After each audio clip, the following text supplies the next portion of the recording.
something that is really annoying. I don't know if you noticed recently, but US basically struck a peace deal between Rwanda and Congo, right? Rwandan armies were going into Congo and they were being a nuisance. Not more than a nuisance. They were really causing havoc in Congo. US struck a peace deal between them.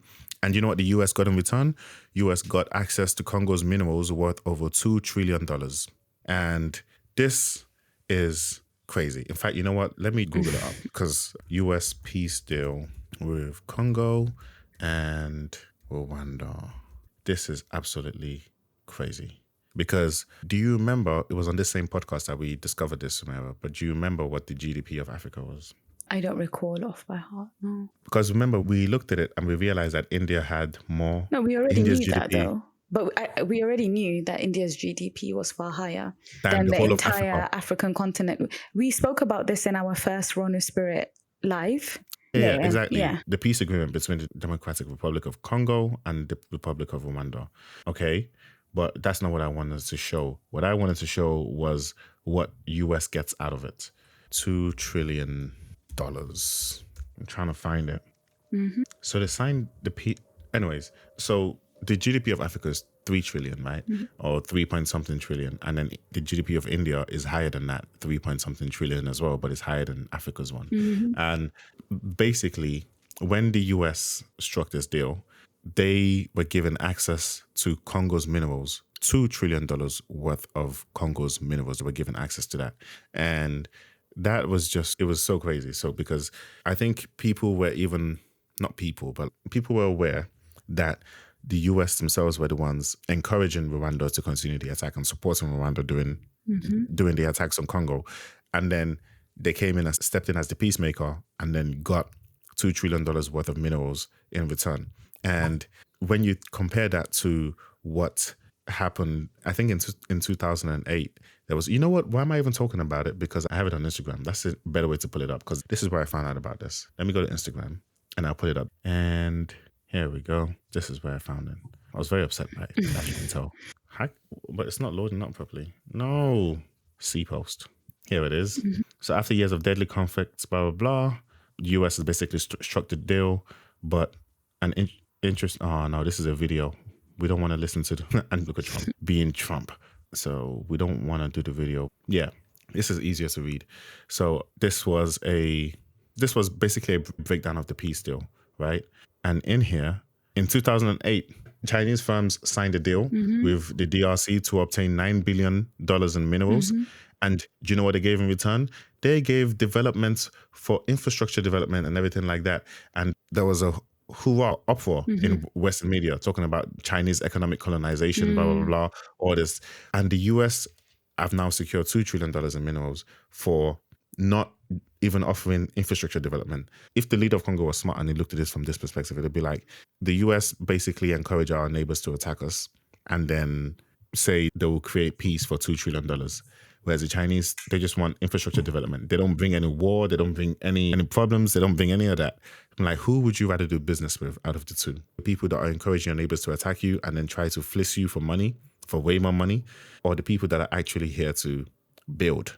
And China's reputation in Africa doesn't include any violence, apart from, if you think about it, probably apart from the Congo minerals, actually, now that I think about it.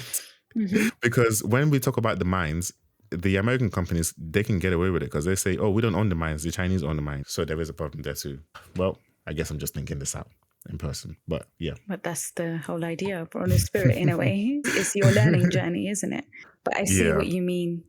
Which of the better, exactly. Which of the lesser evils would you rather deal with, basically? I'm not saying everything China's doing is great, but I'm just saying if you compare what China's doing to what the West usually does in Africa, which evil are you dealing with? And another thing that pissed me off about this entire peace deal that the US organized is Rwanda not smart? Because why is it that they allow the US to come in and say, oh, we're going to create peace, and in return we want $2 trillion of Congo's minerals?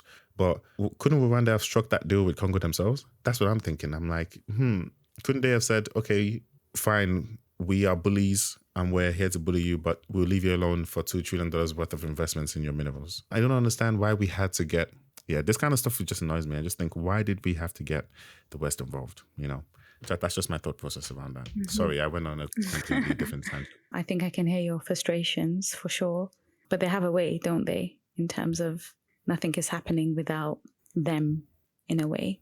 And it's probably a lot more complicated and intricate. But yeah, is that something that was connected to Dr. Coulter's podcast in a way? I'm sorry, I kind of took it in a completely different direction. I guess we did speak about the leaders of Africa and you diagnosed them. And then from there, you kind of were like, look at what's happening. And then the frustrations around that, rightly. But I mean, this is our second live. Do you have any reflections on like these lives and continuing and engagement from your audiences? My reflections are around the fact that at some point I need to figure out the best way to operate this whole YouTube thing. Because right now I have a lot going on at the same time. I'm working on a bunch of different things and haven't been able to really capitalize or focus on it properly, right? So I need to figure it out and start taking it to the next level. I just don't know when I'm going to have the time to do that. That's the main thing that's bugging me about it. Yeah. Do you think if there's any listeners who are keen or interested in engaging or sharing their resources, that's something that you would be keen to hear about? Of course, that's why we do this live, because we want to talk with the people, them, and just speak to them and like have a conversation. Maybe even invite some people onto the live and they share their thoughts as well. You know? Yeah, that would be really good, actually. Yeah, we have so many more episodes that we've recorded. Yes. There's a few that I wasn't part of, so I'm really interested. And yeah, it'll be interesting to see how that goes as well. Exactly, because then obviously I'm coming from an outsider's perspective, listening in. Do you want to name some people that we have coming up? We have coming up, like in terms of releasing podcasts. There's quite a few exciting guests. No, let's just surprise the people and see what happens. Let's just surprise people and put them out and just see what happens and see how the conversation evolves. Because I feel like with YouTube, what I'm doing is different from what I used to do, right? When I look at the content that I'm putting out right now, it's a podcast, it's conversations, it's different from what I usually do, which is a basic Nigerian history, which is the whole storytelling angle and providing information in a fun and engaging way. I'm still trying to do that, but it's slightly different. So I'm figuring it out. And it's hard to figure it out when you have a lot going on as well. And you don't have the full time to really explore it. But it's something that I'm looking forward to doing as I keep going. I'm just going to keep going and just see what happens. Sounds good. I don't know how many people we actually have on the live. I think on Instagram there was one.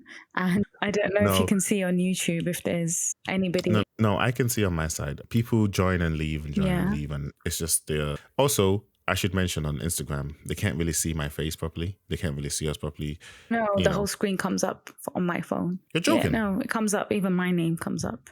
You are joking. You are kidding me. Yes, you are. You're throwing in jests.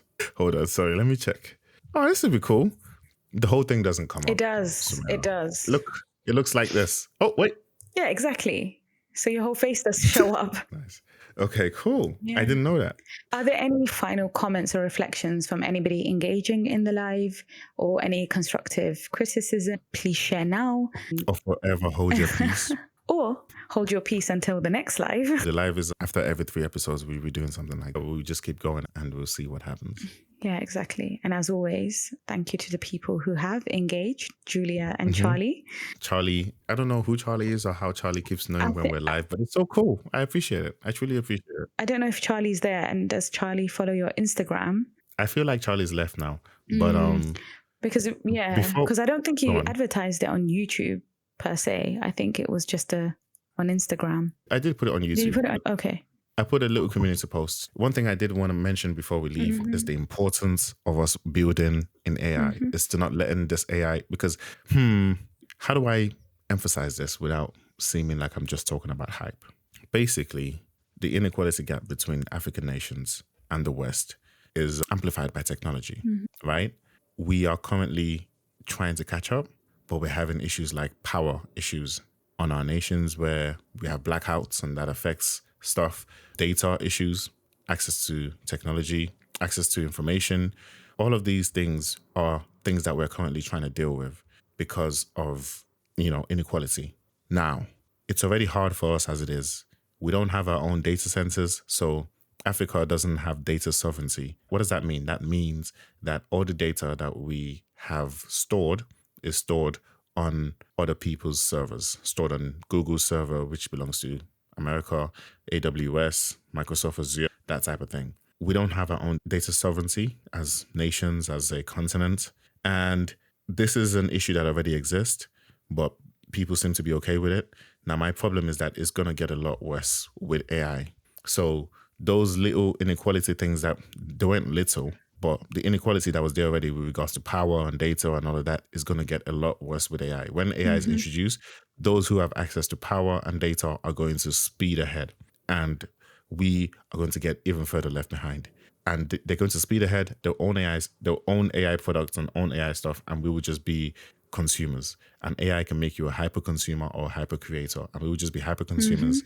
And it won't benefit us because we're not the ones building it. There will be a lot of bias and a lot of stuff in there that is not helpful for us. And the world is going to look more and more like a place that isn't built for us. And we're going to need to more change who we are in order to fit in. So that's the way I see it playing out. And I think it's very important. And I just wanted to say that before we end it. Absolutely. Oh, Yeah. I agree with you. No problem. Charlie says, I subscribe and ring the bell. That's how I know when you go live. Thank you, Charlie. I appreciate it. I'm going to start saying that at the end of the podcast episodes. Please subscribe on YouTube, ring the bell so that you know when we go live. Much appreciated. Anything you want to say, Sumaira, before I end it? No, I think it was good that we had the opportunity to kind of focus on all three podcasts. I don't think that was something we could do in our previous live, but it's, really good conversation. Yeah, as we do more of these things, we will improve on the live. Dedicated video to AI is the future and what you think of it. Oh, I might do that, I might actually have an AI person come on and we just nerd out on AI. And Sumaira, you can try to play the human aspects of it. Let's see. Yeah. Evening, everyone. Good evening. Oh, we're just leaving. Yeah. Please join us in our next live. Yes. Join us in our next live. We do a live after every 3 episodes is released. We do a live. Thank you very much. Thank you, Julia. Appreciate it. All right. Bye, everybody. Bye.